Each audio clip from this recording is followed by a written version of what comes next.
ഏവർക്കും നമസ്കാരം. മർമ്മ അഥവാ നാഡി യോഗസൂത്രം പറയുന്നത് എന്താണെന്ന് നോക്കാം. മനുഷ്യ ശരീരത്തിലെ പ്രാണാധിവാസ സ്ഥാനമാണ് നാഡി അഥവാ മർമ്മം. ഇതിൽ 107 നാഡീമർമ്മങ്ങൾ മനുഷ്യ ശരീരത്തിലെ പ്രധാനപ്പെട്ടവയാണ്. മരണം ഉണ്ടാക്കുന്ന കേന്ദ്രങ്ങളെയാണ് മർമ്മം എന്ന് പറയുന്നത്. അല്ലേ, പഴയ ആൾക്കാർ പറഞ്ഞിട്ടുണ്ട്, മർമ്മ തടി കിട്ടിയാൽ മർമാണിയെ പോയി കണ്ടിട്ടും കാര്യമില്ല. അപ്പോൾ ആ പഴയ ആൾക്കാർ പറയും, അല്ലേ, മർമ്മം പ്രധാനപ്പെട്ട സ്ഥാനമാണ്.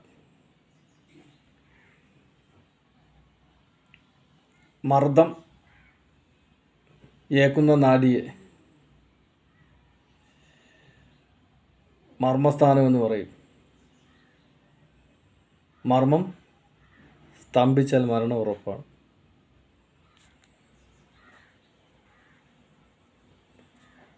നോക്കുക, എത്രയോ നൂറ്റാണ്ടുകൾക്ക് മുമ്പ് യോഗയെക്കുറിച്ച് അല്ലെങ്കിൽ ആസനങ്ങളെക്കുറിച്ചൊക്കെ, അല്ലേ, വാഗ്ഭടാനൻ ആചാര്യൻ, സുശ്രുതൻ, പതഞ്ജലി, ഇവരൊക്കെ യോഗയെക്കുറിച്ച് പറഞ്ഞിട്ടുണ്ട്. യോഗസൂത്ര ആ മഹാഗ്രന്ഥത്തിൽ എത്രയോ കാര്യങ്ങളാണ് യോഗയെക്കുറിച്ച്. 72,000 നാഡികളെക്കുറിച്ചും മഹാദേവൻ പാർവതിക്ക് 84 ലക്ഷം ആസനങ്ങളെക്കുറിച്ച് ഉപദേശിച്ചു കൊടുക്കുന്നുണ്ട്.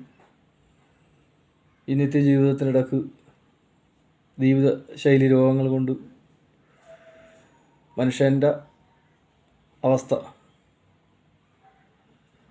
നമുക്ക് പറയാൻ കഴിയില്ല, അതിനപ്പുറത്തേക്കായി.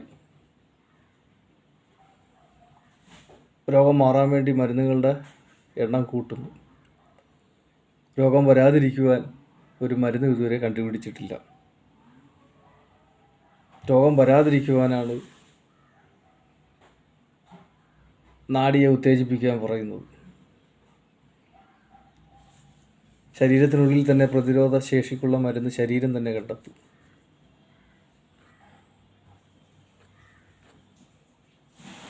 അപ്പോൾ ഇന്ന് ഈ കാലഘട്ടത്തിൽ യോഗയുടെ പ്രസക്തി ഏറിക്കൊണ്ടിരിക്കുകയാണ്. സമയം കിട്ടുമ്പോൾ ചെറിയ ചെറിയ ആസനങ്ങൾ ശീലിച്ചുകൊണ്ട്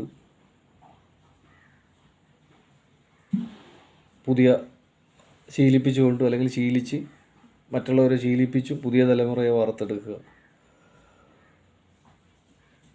യോഗാസനത്തിലൂടെ